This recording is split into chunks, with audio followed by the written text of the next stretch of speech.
Hello friends, स्वागत करती हूँ आप सभी का सितंबर शिल्पी होम साइंस क्लासेस में। और आज नया प्रैक्टिस सेट लेकर आप सभी के सामने हाजिर हूँ। साथ ही बता दूँ कि आपकी टीजीटी पीजीटी की जो वैकेंसी यूपी टीजीटी पीजीटी की वो आने वाली है सितंबर मंथ के फर्स्ट वीक तक। तो नोटिफिकेशन वगैरह की सब तैयारी हो गई है, तो अपनी तैयारी को मजबूती से करना स्टार्ट कर दें। अपना लक्ष्य बना लें कि जो भी वैकेंसी निकलेगी उसमें मेरी एक सीट मेरे लिए है, मुझे उस सीट पे सिलेक्शन पाना है, मतलब पाना है। इस लक्ष्य के साथ अपनी तैयारी शुरू करें। तो ये जो क्वेश्चन आंसर कर रही है मोस्ट इम्पॉर्टेंट है और इन सब क्वेश्चन को नोट डाउन जरूर किया करें। तो चलिए शुरू करते हैं आज की क्लास। आज जो प्रैक्टिस सेट है हमारा 16, तो इसको देख लेते हैं। ये सभी के लिए इम्पॉर्टेंट है। पहला क्वेश्चन इसमें है, प्रोटीन में लगभग नाइट्रोजन कितने प्रतिशत होती है। ये जीआईसी एग्ज़ाम 2013 में पूछा गया था। 10%, 16%, 25%, 60%। तो यही ऑप्शन दिए गए थे उस पेपर में। तो 10%, 16%, 25%, 60%। तो मैं बता दूं, प्रोटीन का हमारे आहार में मुख्य स्थान होता है, मोस्ट इम्पॉर्टेंट स्थान होता है। शरीर की वृद्धि और विकास के लिए जो आपका प्रोटीन है बहुत ज़रूरी है। साथ ही एक बात और बताना चाहती हूँ कि जो प्रोटीन है वो कार्बन, हाइड्रोजन, इतना नोट डाउन किया, नाइट्रोजन,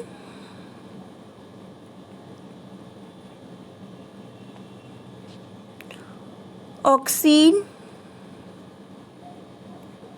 और सल्फर तत्वों से मिलकर बना है। इस बात को ध्यान रखिएगा, जो सल्फर तत्वों से मिलकर बना है, आपका सल्फर तत्वों से मिलकर बना है।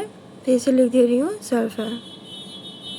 तो आपका protein carbon, hydrogen, nitrogen, oxygen और सल्फर तत्वों से मिलकर बना है। और प्रोटीन में लगभग 16% नाइट्रोजन पाया जाता है। कितना? 16%। जब ये ऑप्शन दिए होंगे तो इसमें हम 16% लगाएंगे। यही क्वेश्चन एक दूसरे पेपर में पूछा गया दूसरी तरह से। तो आपको क्या करना है, तो प्रोटीन में नाइट्रोजन का कितना प्रतिशत होता है, ये आपका MPPSG इंट्रेंस एग्ज़ाम 2015 में पूछा गया था। इन्होंने ऐसे दिया कि 4 से लेकर 7%, 14 से लेकर 20%, 20 से लेकर 25%, 26 से लेकर 28%। तो फ्रेंड्स, मैं आपको बताना चाहती हूँ कि आपको कि अगर इस तरह का क्वेश्चन हो, पहला क्वेश्चन आपने देख लिया, उस तरह का क्वेश्चन हो तो आपको 16 लगाना है। और इस तरह का क्वेश्चन आए तो आपको प्रोटीन में नाइट्रोजन की प्रतिशत 14 से 20 होती है। मतलब अगर आपको 14 से 20 कुछ दिख रहा है तो वो लगाएंगे, वरना आप 16% होती है ये लगाएंगे। ये है इसके आंसर। तो याद रख लीजिएगा, दिमाग में बैठा लीजिएगा। साथ ही मैं बता देना चाहती हूँ कि जो आपका प्रोटीन है इसमें कार्बन, फिर से बता रही हूँ, इस बात को लिख लीजिए, कार्बन, हाइड्रोजन,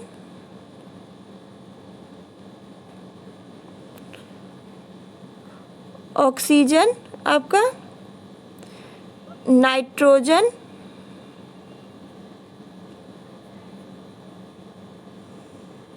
और सल्फर मैंने बताया था, ये सब तत्व मिले होते हैं।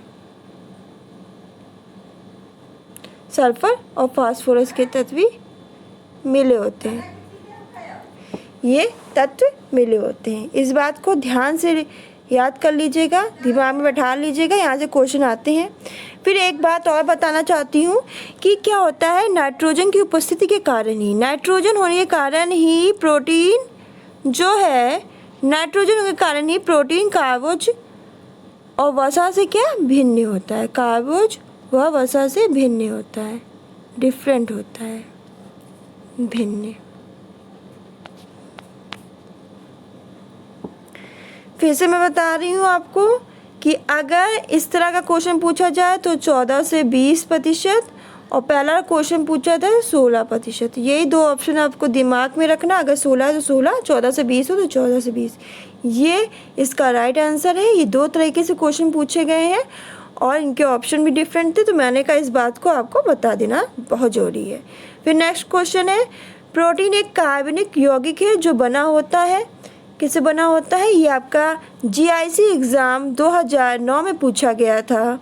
प्रोटीन एक कार्बनिक यौगिक है जो बना होता है, ये जीआईसी एग्ज़ाम 2009 में पूछा गया था। सल्फर से, नाइट्रोजन से, अमीनो अम्ल से, उपयुक्त में से कोई नहीं।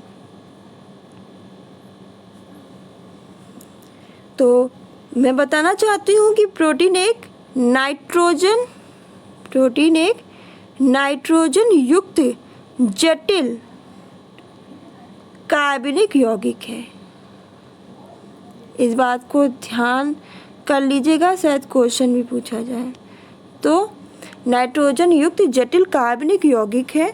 और एक और बात बताना चाहती हूँ, मैंने बताया था कि अभी तक 22 आपके अमीनो अम्ल सर्च किए गए हैं, पर अधिकतर 20 ही दिखाए जाते हैं। तो कहीं कहीं आपको 22, इसमें भी कन्फ्यूजन है। अगर 20 दिया है ऑप्शन में तो 20 पे, अगर 20 से 22 लिखा है, 20 नहीं दिया है तो इस पर टिक मारेंगे। कहीं 22 दिया है, कहीं 20 दिया है, पर सर्च किए गए हैं 22, पर अधिकतर जो प्रूफ है वो 20 का है। इस बात को भी ध्यान रखिएगा।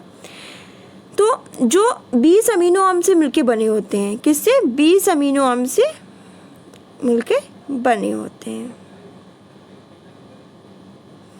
इसमें से मैंने आपको बताया था कि 10 जो अमीनो अम्ल है वो हमारे शरीर के अंदर बने होते हैं, जिन्हें हम अनावश्यक अमीनो अम्ल कहते हैं, और 10 हमें भोजन के यानी भोज्य पदार्थ से प्राप्त होते हैं, जिसे हम आवश्यक अमीनो अम्ल कहते हैं। ये मैंने आपको बताया था। तो इसका राइट आंसर अमीनो अम्ल। फिर नेक्स्ट, किस वनस्पतिक स्रोत में ग्लूटीन पाया जाता है? ये पीजीटी 2013 में पूछा गया था। सोया में, चावल में, मक्का में, गेहूं में। तो किस वानस्पतिक स्रोत से ग्लूटीन प्राप्त होता है? ये क्वेश्चन आपका पीजीटी 2013 में पूछा गया था। तो मैं बताना चाहती हूँ कि आपका गेहूं से ग्लूटीन नामक वनस्पतिक स्रोत तो गेहूं वनस्पतिक स्रोत से ग्लूटीन प्राप्त होता है। तो याद रखिएगा, गेहूं वनस्पति स्रोत से ग्लूटीन प्राप्त होता है। ये आपका पीजीटी 2013 में पूछा गया था। फिर नेक्स्ट क्वेश्चन है आपका कि प्रोटीन का अंतिम उत्पाद क्या है? तो इसका आंसर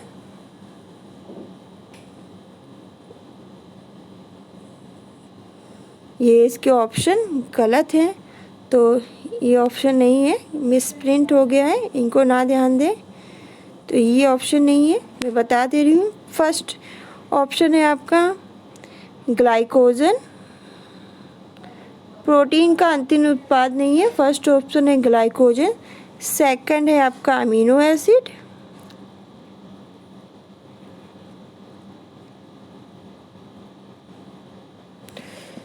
थर्ड है आपका इंसुलिन।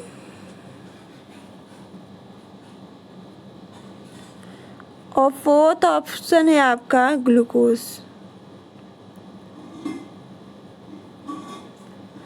तो प्रोटीन का, इसको भूल जाइए, प्रोटीन का अंतिम उत्पाद क्या है? ये क्वेश्चन आपका पूछा गया था पीजीटी 2013 में, ये क्वेश्चन पूछा गया था। तो इसका राइट आंसर है प्रोटीन का अंतिम उत्पाद जो है वो आपका अमीनो एसिड है। कौन है? Amino acid.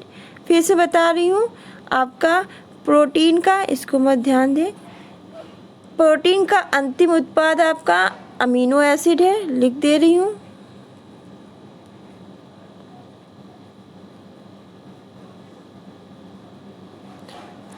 आपको मैं बताती हूँ कि जब कार्बोहाइड्रेट है आपका,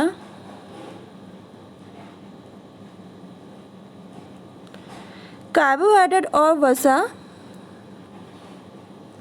ग्लूकोज और फ्रक्टोज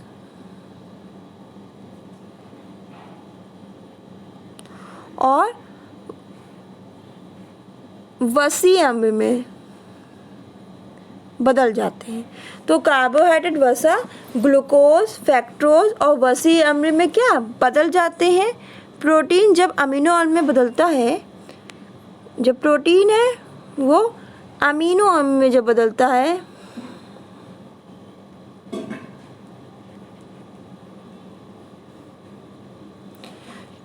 वह मांसपेशियों का निर्माण करता है, मांसपेशियों का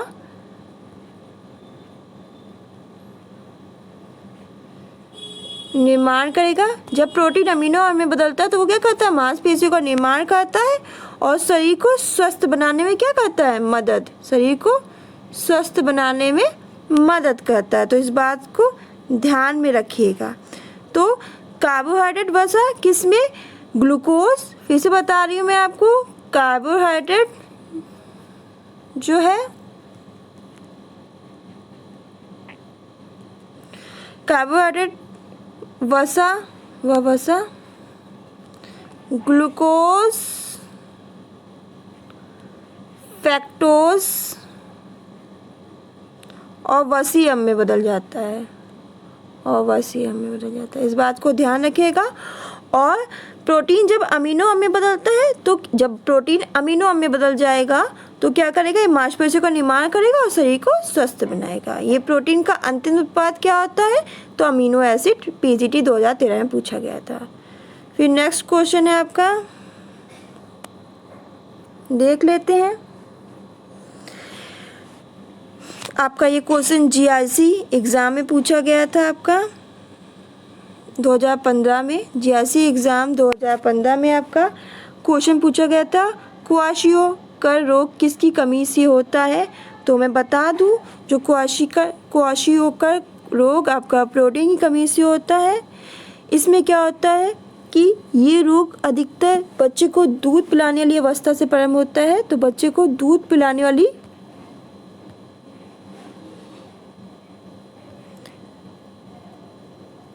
अवस्था से ये रोग स्टार्ट होता है, और इस रोग के लक्षण जो होते हैं वो क्या होते हैं, भिन्न होते हैं, एक जैसे नहीं होते, भिन्न होते हैं।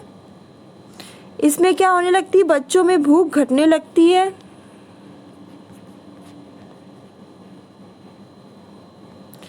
पूरे शरीर में सूजन आ जाती है, बच्चा जो हो जाता है चिड़चिड़ा स्वभाव का हो जाता है।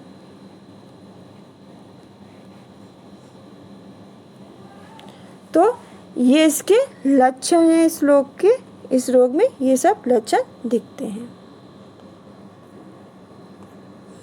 फिर नेक्स्ट क्वेश्चन है आपका, खाद्य पदार्थ में, जो खाद्य पदार्थ है, नेक्स्ट क्वेश्चन आपका है कि खाद्य पदार्थ में नाइट्रोजन की मात्रा के गुण प्रोटीन में परिवर्तित होने का आकलन करने के लिए रूपांतरण गुणांक है। ये क्वेश्चन पूछा गया है आपका कि खाद्य पदार्थ में, आपका जो खाद्य पदार्थ है, तो खाद्य पदार्थ में नाइट्रोजन की मात्रा के गुण प्रोटीन में परिवर्तित होने का आकलन करने के लिए रूपांतरण गुणांक है। ये क्वेश्चन है, इसका आंसर क्या होगा बताएं। 6.25 होगा। सेकंड ऑप्शन है 16.0 होगा। फिर नेक्स्ट आंसर है इसका 5.5 और लास्ट ऑप्शन है 4.0। तो क्या होगा इसका राइट आंसर। खाद्य पदार्थों में नाइट्रोजन की मात्रा में क्रूड प्रोटीन में परिवर्तित होने का आकलन करने के लिए रूपांतरण गुणांक है। ये यूजीसी नेट एग्ज़ाम दिसंबर 2014 में पूछा गया था। तो खाद्य पदार्थों में नाइट्रोजन की मात्रा के क्रूड प्रोटीन में परिवर्तित होने का आकलन करने के लिए रूपांतरण है आपका 6.25। ये इसका राइट आंसर है। फिर नेक्स्ट क्वेश्चन है आपका, शरीर के टिश्यू में जमा पानी को कहते हैं, क्या कहते हैं। तो शरीर में जो शरीर के टिश्यू में पानी जो जमा होने को क्या कहते हैं। तो शरीर के टिश्यू में पानी जमा होने को क्या कहते हैं। टीजीटी उत्तराखंड 2014 में पूछा गया था। पेलेग्रा, स्कर्वी, आपका प्लेग्रा है, प्लेग्रा कहेंगे, स्कर्वी कहेंगे, ओडिमा कहेंगे या ऑस्टियो मलेशिया कहेंगे। तो क्या कहेंगे। तो शरीर के टिश्यू में पानी जमा होने को ओडिमा कहेंगे। क्या कहेंगे, ओडिमा कहेंगे। इसमें क्या होता है कि शरीर में प्रोटीन की कमी से क्या हो जाती है, सूजन आ जाती है। शरीर में क्या होगा, जब प्रोटीन की कमी हो जाएगी तो क्या सूजन आ जाएगी। और जो शरीर की कोशिकाओं में जब सूजन आ जाएगी और शरीर की कोशिकाओं में और उत्तक में पानी भर जाएगा, उत्तक में और कोशिकाओं में क्या भर जाएगा, पानी भर जाएगा। साथ ही बता दूं कि सूजन की मात्रा, जो सूजन है तो सूजन की मात्रा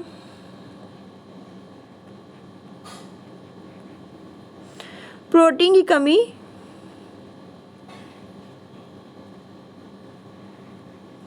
सूजन की मात्रा जो प्रोटीन की कमी है रक्तवारी में, रक्तवारी एल्ब्यूमिन की कमी और नमक और जल पर निर्भर करता है। तो फिर से बता दूं आपको कि जो सूजन की मात्रा है तो सूजन की मात्रा जो है प्रोटीन की कमी, रक्तवारी ए, इसको याद रखिएगा, रक्तवारी एल्ब्यूमिन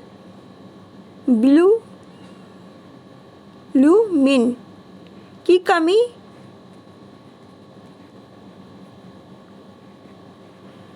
एल्ब्यूमिन की कमी नमक और जल पर निर्भर करता है, नमक और जल पर निर्भर करता है।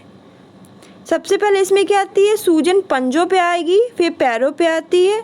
और जब सूजन आएगी तो कोई भी इंसान मोटा लगने लगेगा, तंदुरुस्त लगने लगेगा और हाथ पैर जो मोटे मोटे फूले फूले लगने लगते हैं। फिर नेक्स्ट क्वेश्चन है, प्रोटीन की घटती हुई मात्रा में क्रम में निम्न खाद्य पदार्थों को व्यवस्थित करना है। तो हमें घटती हुई मात्रा में हमें व्यवस्थित करना है। ये यूजीसी नेट एग्ज़ाम 2010 में पूछा गया था जून में। तो बता दूं प्रोटीन का आहार में बहुत इम्पोर्टेंट स्थान होता है। ये शरीर की वृद्धि करता है, विकास करता है, शरीर में जो कोशिकाओं की मरम्मत करता है, तंतुओं की मरम्मत करता है। तो इसी के साथ बता रही हूँ मैं आपको कि प्रोटीन की घटती हुई मात्रा के क्रम में किन में जो खाद्य पदार्थ दिए हैं उनको कैसे व्यवस्थित करना है। तो सबसे पहले घटती हुई क्रम में पहले आएगा मूंग दाल, फिर हरी मटर, फिर सूजी। इसमें क्या है, प्रोटीन की जो घट रही है मात्रा, तो घटती हुई मात्रा में करना है। इस तरह के क्वेश्चन पूछे जाते हैं। तो पहले आपकी मूंग दाल आएगा, फिर हरी मटर, फिर सूजी, फिर शकरकंद। इस बात को याद रखिएगा। फिर नेक्स्ट क्वेश्चन है आपका, इस तरह के नेट में क्वेश्चन पूछेंगे, निम्न खाद्य पदार्थों को प्रति 100 ग्राम खाद्य पदार्थ से प्राप्त होने वाले प्रोटीन की मात्रा के आधार पर बढ़ते हुए क्रम में रखना है। हमें इसमें क्या, प्रोटीन की जो मात्रा बढ़ रही है उस क्रम में लगाना है। यह आपका यूजीसी नेट एग्ज़ाम जुलाई 2018 में पूछा गया था। मतलब इसमें क्या है कि जो खाद्य पदार्थ है उसमें 100 ग्राम खाद्य पदार्थ से प्राप्त होने वाले प्रोटीन जो 100 ग्राम खाद्य पदार्थ है उसे कितना प्रोटीन प्राप्त हो रहा है उसे हमें बढ़ते हुए क्रम में लगाना है। मतलब धीरे धीरे प्रोटीन बढ़ रहा है उस क्रम में लगाना है। तो देख लेते हैं। तो सबसे पहले इसमें आएगा बढ़ते क्रम में भैंस का दूध, फिर आपका आएगा सफ़ेद डबल रोटी,